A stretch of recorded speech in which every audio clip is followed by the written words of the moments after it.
So we're going to start complete section 3.1 by looking at beginning over and looking at the greedy algorithm. So the greedy algorithm is used when we're looking at what we call optimization problems. And optimization problems want to minimize or maximize some parameter over all of our inputs. And so we talked about some different examples. We want to find the the route between two cities with the smallest total mileage or the smallest total cost may be associated with maybe driving. In computer science, we might want to encode messages using the fewest possible bits. Okay? We're going to do these optimization problems by what we call using the greedy algorithm. And the greedy algorithm uses what we call the best choice at each step. Now keep in mind the best choice is decided by what we've decided within our algorithm, but it does not necessarily always produce an optimal solution. And so we want to specify these best choices. We might find a counterexample that shows that there might be an actual that it is not the optimal solution. So we can find that, and we'll see that in this case. Okay?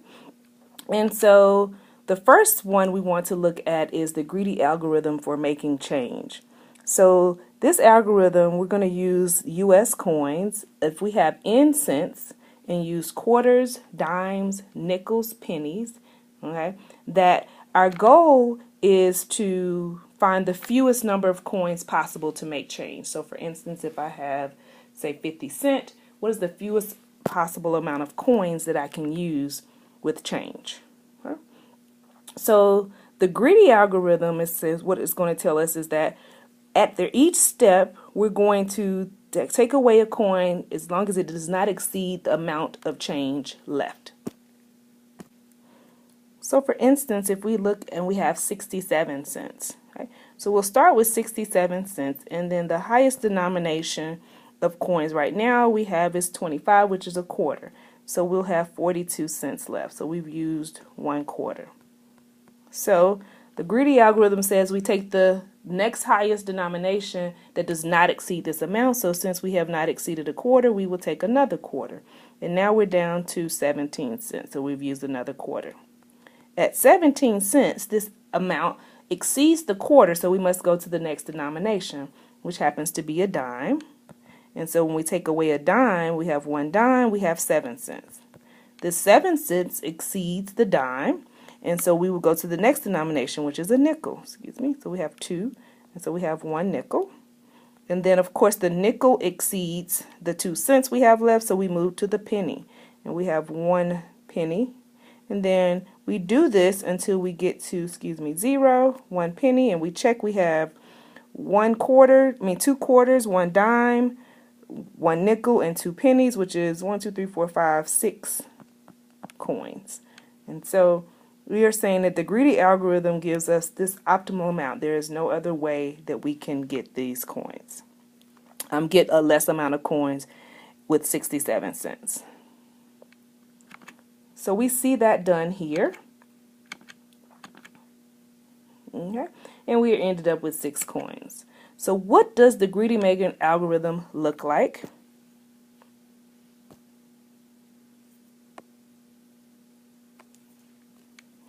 So our denominations are going to be the coins C1 through CR, which in our case we want them to be in decreasing order. So for us, we're going to use C1 is 25 cents down to C4 being 1 penny. And our goal is to make change. And so we're going to order these coins that are given, and N is going to be the amount of change that I have. So what I do is D here, we're going to start at 0. This is the actual number of coins. This is the count of the coins that I'm doing. So our goal is to have this count be as few as possible. Okay, so we do this process that we just did on the last slide. As long as my N, my amount of change is greater than or equal to the coin, we will subtract that value away from there. Okay? Once we do that step, we are actually adding an additional coin. So at each step, we're adding a coin. And once I get to 0 and have gone through all my coin possibilities, which is this R here, okay, which is our penny, then we will have the amount of coins that we need.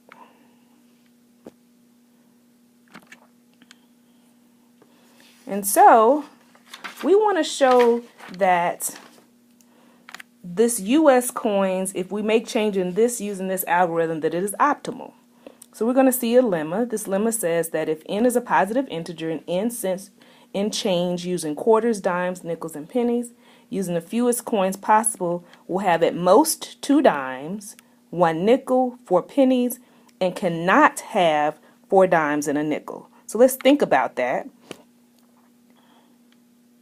If it were to have 4 dimes and a nickel, two dimes and a nickel, then that would be 3 coins, but 2 dimes and a nickel makes 1 quarter. And of course, 1 quarter is optimal. 1 coin is more optimal than that.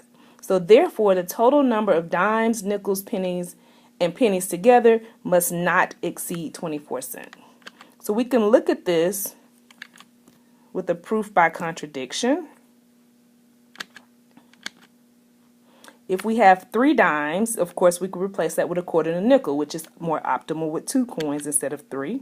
If I have 2 nickels, we could replace it with 1 dime. If I had 5 pennies, then I could replace it with a nickel. And if I had 2 dimes and a nickel, I can replace it with a quarter. So if you notice, then I can have at most the 2 dimes, 1 nickel, and 4 pennies to have this. And my total must not exceed 24 cents. Okay. So we have a theorem that says that the greedy algorithm for making change for US coins produces the fewest possible coins. And we're going to use the lemma from before, and I'm going to go through this kind of quickly. But it says that if I have n, and n is cents using quarters, dimes, nickels, and pennies, then the algorithm will give us the optimal amount. So what we're doing is we're using the information from lemma 1 to show that in this case the Q1 and Q prime and Q are the actual number of quarters and choosing them in an optimal way. We can use that lemma to do a similar thing for dimes, nickels, and quarters. Now we said that the greedy algorithm is optimal, but it's only optimal depending on the denominations that we have available. So if we think about just the, it holds if I add 50-cent coin and a dollar coin. Okay. But what if I look at only quarters, dimes, and pennies, and I do not have any nickels? So I have no nickels.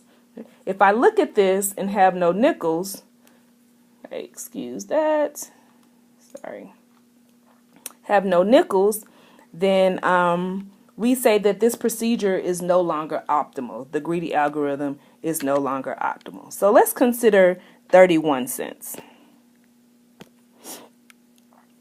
So if n is equal to 31 cents, let's use the greedy algorithm. The greedy algorithm would say 31 minus the first denomination, which would be a quarter, and I would be left with 6 cents. Okay? And so I've used 1 quarter. Now keep in mind we're using quarters, dimes, and pennies. We have no nickels. So since I don't have a nickel, the next denomination 10 is greater than this 6, so I can't use it, so I must go to my penny. So 6 minus 1 will give us 5, so that's 1 penny. And then 5 minus 1 is equal to 4, and I continue this here, 3, 2, 1, and we get down to 0. Okay, so how many coins have we used? We've used 1, 2, 3, 4, 5, 6, 7 coins, which is 1 quarter and 6 pennies. Okay, and so we have 7 coins. But with 31 cents, an optimal solution would be 3 dimes and 1 penny, which is only 4 coins. So we see once we've eliminated this nickels, I no longer have an optimal solution. So the greedy algorithm only works if we have all of the US coins up to to the dollar coin. Okay? But once we remove one of the coins, we cannot say that it is no longer, we can say that it's no longer optimal. So this is what we have here, and we actually saw what the algorithm gave us, which was 7 coins. So lastly, we want to look at what we call the greedy scheduling problem. So the greedy scheduling problem is I have a group of proposed talks, and I have their start and end times. And I want to construct a greedy algorithm to schedule as many possible of these lectures in one particular lecture hall, so in one, say, classroom. And we want these following assumptions to hold. When I start a talk, it continues into the end, so I must go through the whole talk. No talks can occur at the same time, so there's no overlap. But a talk can begin at the same time that another one ends. Okay? Once I've selected a talk, we cannot add a talk which is incompatible with those that have already been selected because it overlaps at least one of the previous selected talks. So in turn, those first 3 bullets, once I've selected the next talk, I'm just continuing on, and it must satisfy those first 3 bullets that you see there. So how do we choose the best choice to pick the optimal amount of talks? So we can think about it in different ways. We can say which one starts the earliest amongst them of the compatible ones that we've already chosen. What about the shortest among the ones we've already chosen? Or what about the ones that ends the earliest amongst the ones we've chosen? So let's look at an example. So we have talk 1, which is from 8 to 9:45 a.m. Talk 2 is from 9 to 10 a.m. And talk 3 is from 9:45 to 11 a.m. Okay? If we look at the shortest one, we notice that here, talk 2 is the shortest. And so if we do that, we notice that we can't schedule talk 1 because it overlaps, and we can't schedule talk 2 which overlaps. So that may not be the optimal solution. Okay. It is proven, and we won't go through it here, that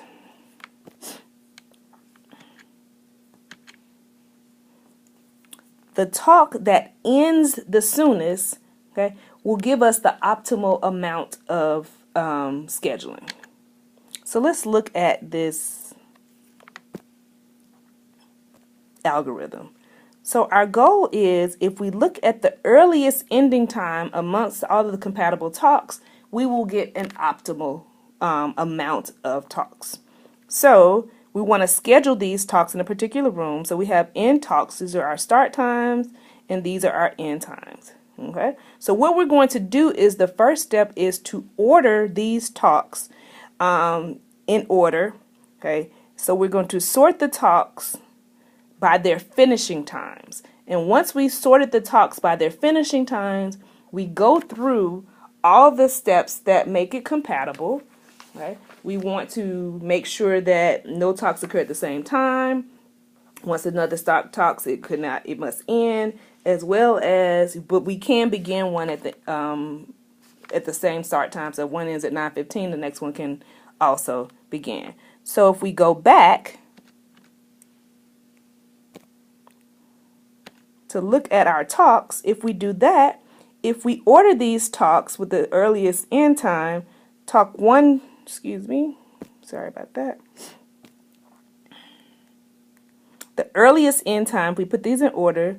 Talk 1 ends the earliest. Okay. Then the next in the order will be talk 2. And then the next in the order will be talk 3. So we put them in order. And then we begin to order them. So we would start with talk 1. We cannot do talk 2 because it will overlap. But then we can add talk 3, and this is the optimal amount, and these 3 talks would be 2. Okay. We're not going to go through the halting problem. It will not be included on your quiz or exam or your homework problems, but please read through the halting problem, which will be next in your slides, just to understand another algorithm that we have.